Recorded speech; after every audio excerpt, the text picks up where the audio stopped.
Alright, so this is a follow-up video on the Church History Study Bible.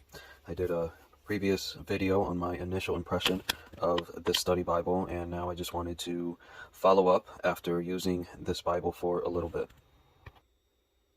So the first book that I read was Joel, and I figured this was a short book from the Old Testament. It's one that I have not read in a while, and I thought I would use this Bible to be able to read from this book. And so you can see here some of the notes I've made. I've made some underlining as well, and I've written some notes next to the Bible study notes here. From this book, you could see that there is a note here from John Calvin, from his commentary on Joel. This draws a lot from different commentaries of some of the church history, important figures and theologians. So I showed you John Calvin, then here we have Matthew Henry from his commentary on the whole Bible.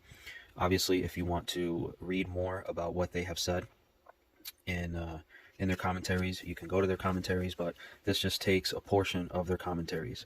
Here it quotes from John Calvin again, and here it quotes from Charles Hodge and his commentary, and it really is good just to get a quick picture, I guess, just a quick synopsis of what some of the church history theologians or theologians from the past, what they have said about certain Bible passages. Here it gives a description, and it talks about the city of God and what Augustine has said about the minor prophets.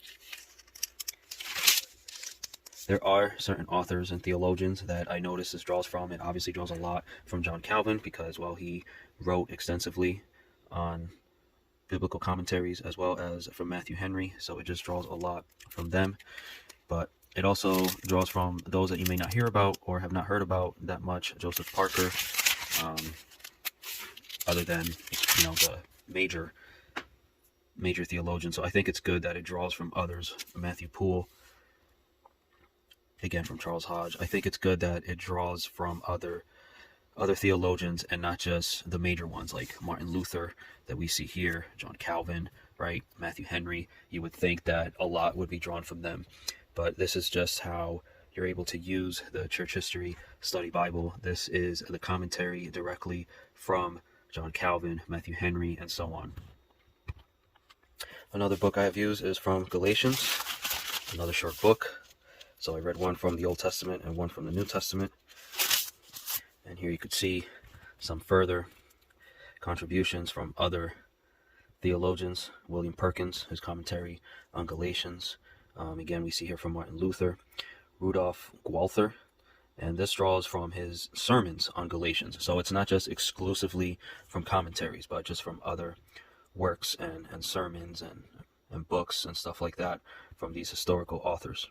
George Finley, Methodist commentary on the New Testament. Yeah, there is just a wide range of authors here, and you see just where I've underlined different notes that I have made.